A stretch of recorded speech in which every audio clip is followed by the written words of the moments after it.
আসছে পরবর্তী খবরে।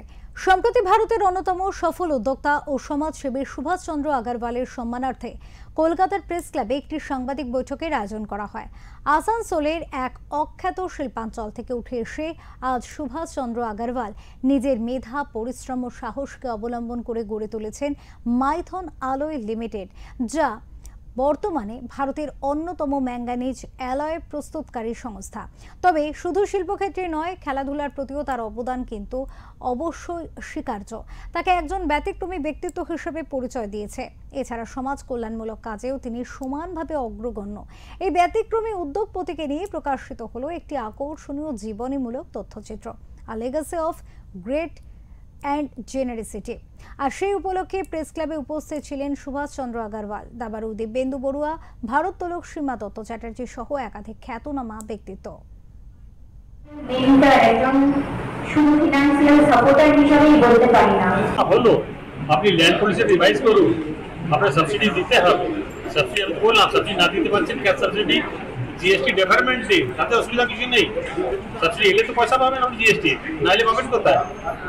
আমি তো ছাড় দিতে বলছি না, কাজও ডেভেলপমেন্টও দিয়ে দিন, কাজও করে নিয়ে নেবে ওটা। আপনি কিছুদিন আগে বললেন যে এমএসএমইতে ভালো উন্নতি করেছে, এমএসএমই গ্রুপ করছে বেঙ্গলে। ইন্ডিয়া ধরুন টপ 10 স্টেটসের মধ্যে আছে এমএসএমই ডেভেলপমেন্ট বেঙ্গল। বিজনেস যারা বিজনেসম্যান, কিন্তু এমএসএমই শুধু হলে হবে না, বড় বেশি না এলে ছোট বেশি দাঁড়াবে কি করে? আমরা বড় বেশি আনতেই হবে। সেটা কি ইন্টারেস্টেড? আমি রাজীব গান্ধী যাবো না, আমার ইন্টারসেক্টর।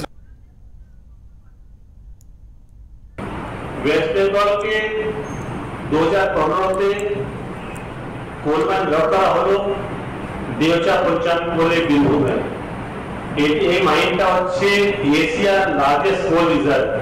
2000 মিলিয়ন টন কয়লা আছে ওখানে, আর ওয়ার্ল্ডের সেকেন্ড লার্জেস্ট রিজার্ভ। ওখানে কিন্তু সরকারের অসুবিধা হলো, ওখানে অনেক লোক বাস করতো, ওদেরকে রিলোকেট করা হয়েছে। 10 বছর লেগে গেল। জানেন তো লোককে রিলোক করতে অনেক কষ্ট আছে, শুধু পয়সা দিলেই লোকে যেতে চায় না। কিন্তু ভাগ্যিস এখন মোটামুটি সব হয়ে গেছে, এখন মাইনটা আরম্ভ করতে হবে। এই মাইনটা যদি সরকার চায় নিজে থেকে চালাতে। জানাচ্ছি সর্বপ্রথম আমি অভিভাবক, ওনাকে শুধু একজন মেন্টর, একজন শুধু ফিনান্সিয়াল সাপোর্টার হিসাবেই বলতে পারি না।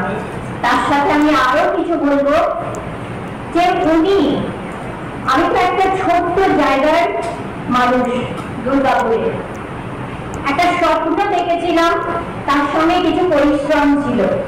ভেবেছিলাম যে এগোতে তো হবে, এগোনো কিভাবে, কতটা এগোনো যায়।